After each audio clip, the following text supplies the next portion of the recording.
Bonjour à tous, on se retrouve aujourd'hui pour une nouvelle vidéo. Tout d'abord, bonne et heureuse année 2025 à tout le monde. Pour commencer cette nouvelle année, je vais vous parler de la cotation des miniatures majorettes. Comme vous le savez, depuis environ 5 ans, la cote des majorettes, pour être honnête, c'est devenu n'importe quoi. Voilà. Dans le sens où il y a des modèles qui prennent de la valeur, c'est justifié, mais il y a aussi des modèles qui sont vendus cher et là où c'est injustifié. J'ai mis devant moi un panel de modèles, voilà, majorette toute génération, bon, principalement des Peugeot. Bon, c'est un hasard un total hein, que ce soit des Peugeot, c'est ce qui était rangé sur le dessus de mon carton. J'ai été à une bourse automobile dimanche et pour la première fois, je suis reparti bredouille d'une bourse automobile. C'est une des premières fois. Ça m'est jamais arrivé. Et j'ai aperçu que les modèles majorettes sont devenus inaccessibles, j'ai envie de dire. Un petit collectionneur qui a envie de commencer une collection, ben, il va vite déchanter en fait. Et des fois, je me dis, putain, j'ai de la chance d'avoir commencé ma collection il y a 15 ans. Ouais. Parce que j'ai vu des modèles qui sont relativement courants, comme par exemple une 604 bleue comme ça.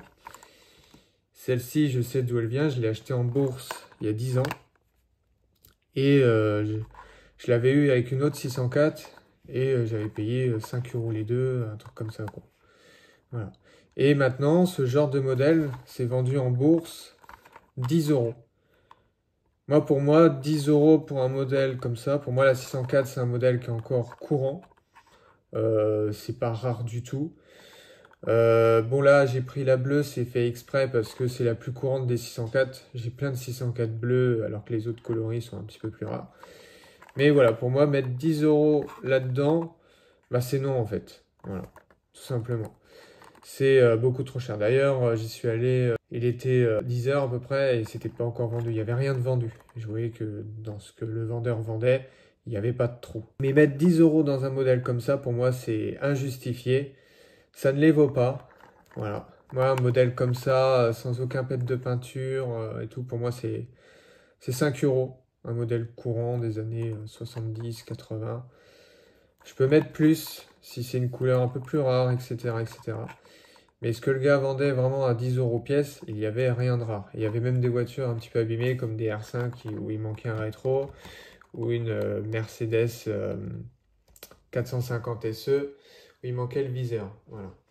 Et je remarque aussi que ces modèles-là, par contre, c'est tout le contraire. Ça vaut rien du tout. Les modèles des années 80, fin 90-2000, ça vaut rien du tout. J'en ai vu des neuves sous blister aux enchères et ça part. Il y avait une C4 que je voulais, je l'ai totalement oubliée et j'étais dégoûté quand j'ai vu qu'elle était partie pour seulement 1 euro. C'était le prix de départ et elle est partie pour 1 euro. Donc, je n'ose même pas imaginer pour les voitures comme ça, qui n'ont pas de boîte, qui sont en bon état. Euh, il y a toujours des personnes qui vont essayer de les vendre 5 euros. Mais quand on voit les enchères et tout, on voit que ça ne dépasse pas les 2-3 euros.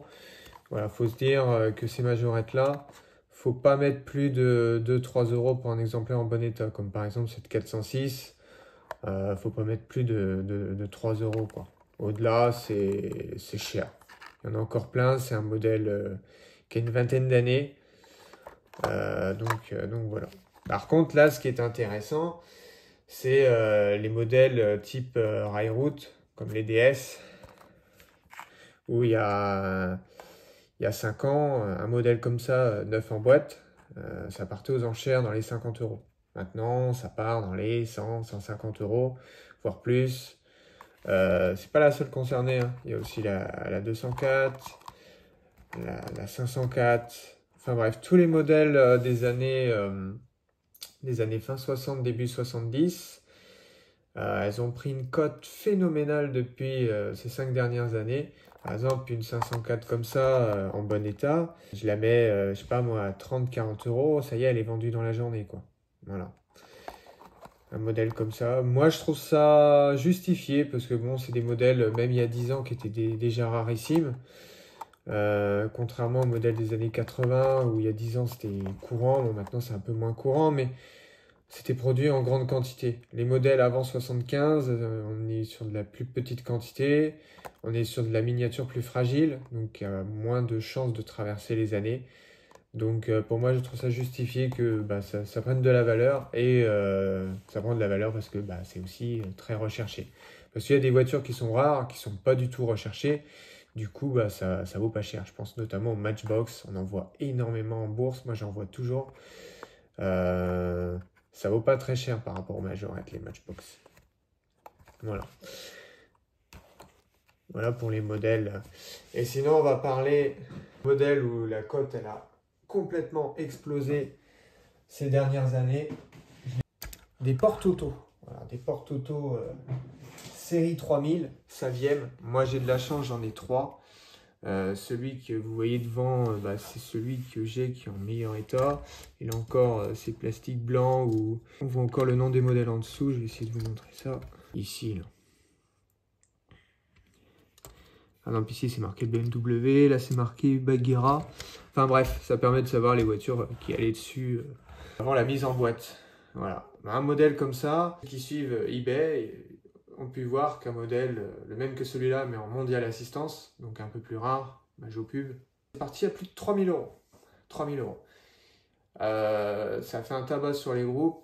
Le vendeur a reçu énormément de messages d'insultes, etc., de jalousie. Il y en a, c'est de la jalousie pure et dure. Hein. Et il serait content d'avoir la même chose et puis d'en tirer 3000 euros. Mais bon, enfin bref. Là, on va revenir à des modèles plus classiques, comme ce Porte Auto là, que j'ai eu dans un lot Le Bon Coin. Là, pareil, je m'attirais la jalousie. Il m'est revenu à 2 euros, quoi. 2 euros le Porte Auto. J'avais eu un lot pour 60 euros. Il y avait que des voitures en très bon état. Dans ce Porte Auto, il y avait aussi un SMI. Ça, maintenant, 2 euros, c'est fini. C'est terminé. Depuis quelques années, les Porte Auto, ils ont pris énormément de valeur. Maintenant, un exemplaire comme celui-là, 50 euros, ça y est, il est vendu, quoi. Voilà, il y en a qui vont dire c'est énorme. Moi, je me dis, je suis content d'en avoir 3. Voilà.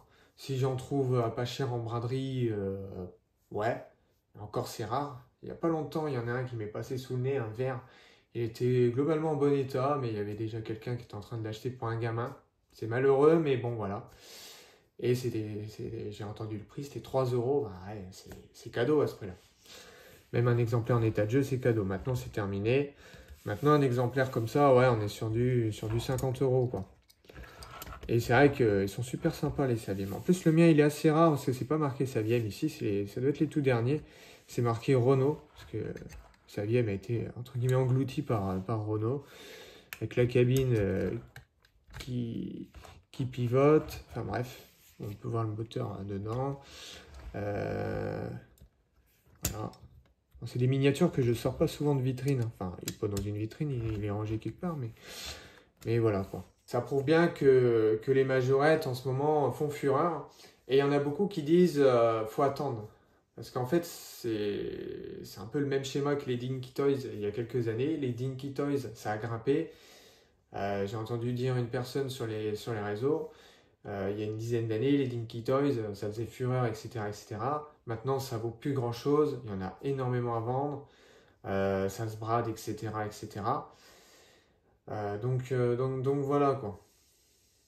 Donc tout ce qui est Dinky Toys, tout ça, peut-être que les majorettes d'ici une vingtaine d'années, énormément à vendre et ça va chuter. C'est sûr que on en parlait avec un collègue, c'est vrai que peut-être d'ici 20 ans, on fera des bonnes affaires, on récupérera tout ce qui est vieille majorette, tout ça qui vaut une fortune maintenant et d'ici 20 ans ne vaudra rien. Et j'ai envie de dire, ceux qui ont une collection de majorettes et qui veulent s'en séparer, parce qu'il y en a beaucoup qui s'en séparent de leur collection majorette, j'ai envie de dire, là c'est le meilleur moment pour s'en séparer. Surtout si vous avez des modèles rares, des majorettes publicitaires, des modèles assez anciens avant 75. Par contre, il y en a, ce qui est dommage, c'est l'amalgame. Il y en a, ils pensent que si une majorette vaut tant, par exemple, si un Porte Auto vaut 3000 euros, il y en a, ils vont dire, ce Porte Auto là, il est sans boîte, il vaut 1000 euros. Non, c'est pas comme ça que ça marche. Les majorettes, c'est vraiment en fonction d'une variante rare, pas rare, etc., etc. Il y en a, il suffit qu'il y en a, ils vont voir une 604, je sais pas moi, celle-ci. Ils vont la voir sur eBay, ils vont dire putain, elle est partie à 30 euros. Bah, toutes les 604 valent 30 euros. Non, c'est faux. C'est faux. Ça dépend vraiment de la variante. Voilà, ça dépend vraiment de la variante. Et j'ai envie de dire, ceux qui sont novices, qui veulent démarrer une collection, ne vous faites pas avoir parce qu'il y a énormément de personnes aussi qui achètent des majorettes pour les revendre plus cher. Voilà. Donc, ne vous faites pas avoir. Par exemple, dernier exemple en date, cette 405 T16 Camel, il y en avait une à vendre sur Vinted à 20-25 euros. Ça ne vaut pas 20-25 euros. Dans cet état-là, ça vaut 10 euros maximum. Parce que c'est Camel, voilà. Après, c'est devenu Racing. Elle est un petit peu plus rare que les autres, mais elle n'est pas si rare, parce que j'en ai deux ou trois. Enfin bref, ça se trouve, ça se trouve. Et il ne faut pas être pressé. Dans une collection, il ne faut surtout pas être pressé en disant « Putain, celle-là, il me la faut. Ah bah, il y en a une à 30 euros sur Vinted, je l'achète. » Non. Parce que ça va donner raison à ceux qui vendent cher. Et il y en a d'autres qui vont voir que ça part justement à 30 euros et qui vont dire « Tiens, je vais vendre la mienne à 30 euros. » C'est une escalade en fait. Il y a des modèles que j'ai vus à vendre sur eBay. Ça m'est déjà arrivé de voir un modèle qui est habituellement qui est hyper rare, se vendre hyper cher sur eBay, puis après, hop. Ah si, j'ai un exemple qui me vient à l'esprit, ça n'a rien à voir avec les miniatures. C'est les porte-clés Twingo. Voilà, les porte-clés Twingo en forme de boule comme ça, petite boule couleur vert coriandre, etc., etc. Il y a un porte-clés qui est parti à 600 euros à peu près. Et après, j'ai regardé un peu de temps après par curiosité, un autre qui est parti à 100 euros, le même, hein. Et puis un autre, un peu moins de 100 euros. Donc, quand il y a quelqu'un qui vend un truc hyper rare, ça va partir hyper cher, et ben il y a d'autres ventes qui vont suivre après, de personnes qui regardent comme moi et qui vont se dire tiens, j'ai cet objet-là, ah putain, la vache, c'est parti à 500 euros, bah, je vais le vendre. Voilà. Et les majorettes, c'est exactement pareil. Après, le souci de Vinted, etc., c'est qu'il y a énormément de novices, énormément de gens qui n'y connaissent rien. Et vendre des majorettes en état de jeu, par exemple, c'est ce que j'ai vu en bourse, des majorettes tout éclatées à 5 euros pièce, c'est non, quoi.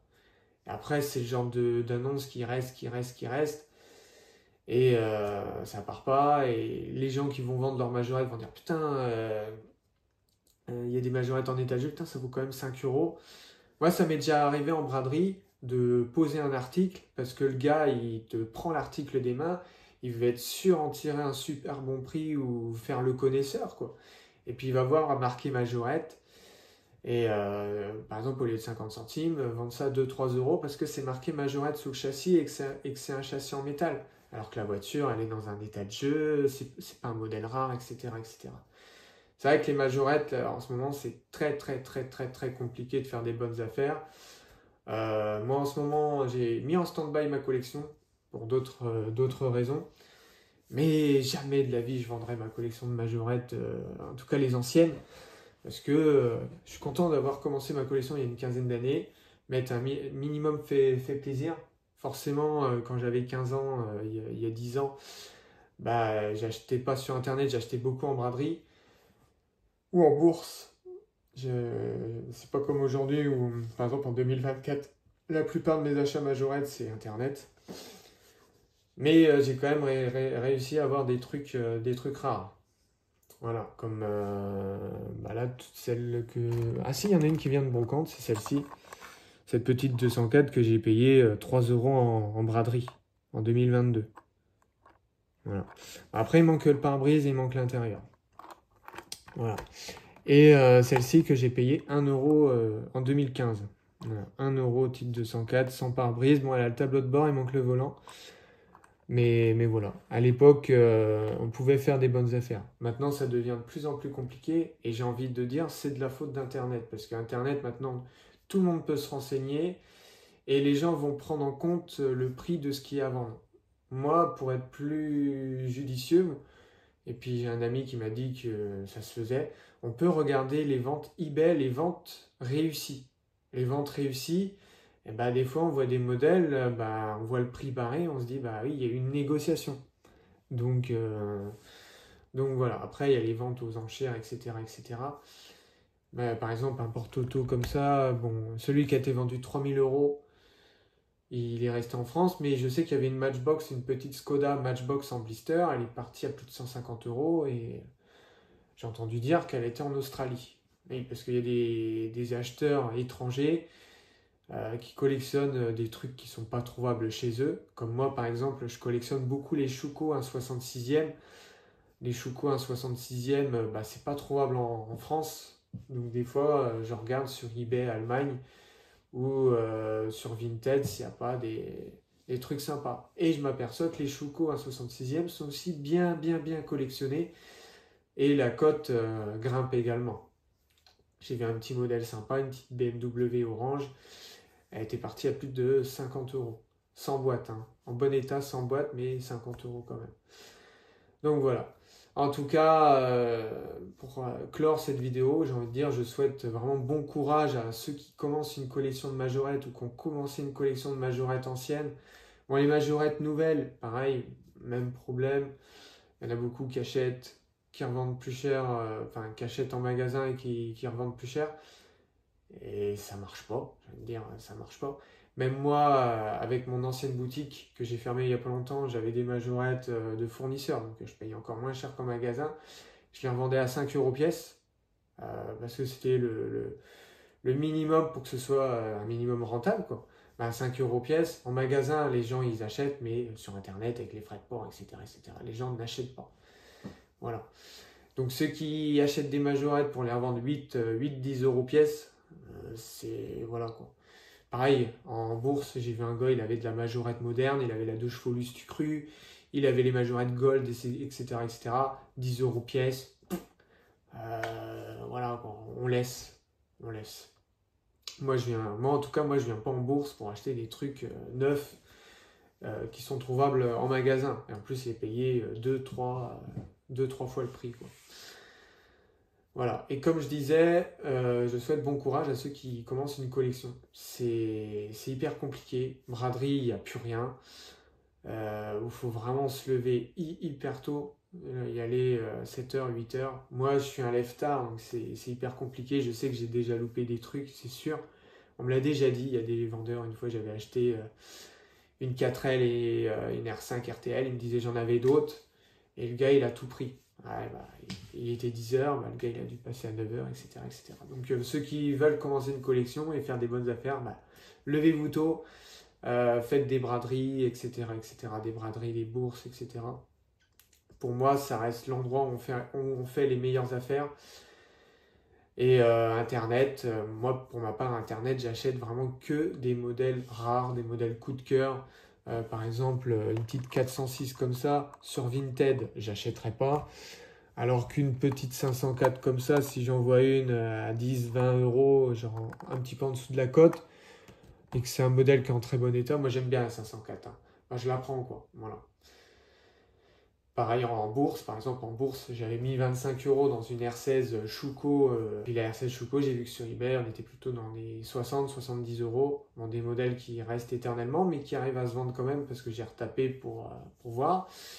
Il n'y a plus d'R16 là, Schuko. Il y en a une qui est grise et c'est marqué suspicion qu'elle a été repeinte, quoi. Donc c'est un modèle qui est rare. Mais voilà, on peut tomber sur tout. Et après, les Schuko, ça a l'avantage. En France, c'est pas collectionné du tout. C'est collectionné en Allemagne, mais pas trop en France. Donc, j'ai eu l'avantage là-dessus et du fait que je l'ai touché quand même à un bon prix. Elle était à 25 euros, j'ai négocié à 20 euros. Mais par exemple, je ne mettrais pas 20 euros dans une petite 604 comme ça. Encore celle-ci, je pourrais mettre quand même 10 euros. Parce que la couleur est pas courante et c'est vraiment une super belle couleur. Mais par exemple, la bleue que j'ai présentée en début de vidéo, celle-ci vaut pas plus de 5 euros, quoi. Bon, sur ce, j'espère que cette vidéo vous aura plu. C'est une vidéo vraiment pour aiguiller, puis pour expliquer un peu la cotation des majorettes. On pourrait en parler des heures et des heures. Mais déjà, sur ces quelques points, j'espère que vous n'allez pas vous faire avoir. Parce que J'ai des potes qui se sont déjà fait avoir malheureusement, soit par des modèles repeints, machin, ou soit par des modèles qui valent beaucoup moins que leur prix, que le prix qu'ils ont payé. Mais voilà, j'espère que cette vidéo vous aura plu. N'hésitez pas à lâcher un pouce bleu, un petit commentaire, savoir si vous aimez les majorettes anciennes, etc. Bah, dites ce que vous voulez en commentaire. Et on se retrouve très vite. Voilà. Allez, sur ce, à plus les amis. Bye.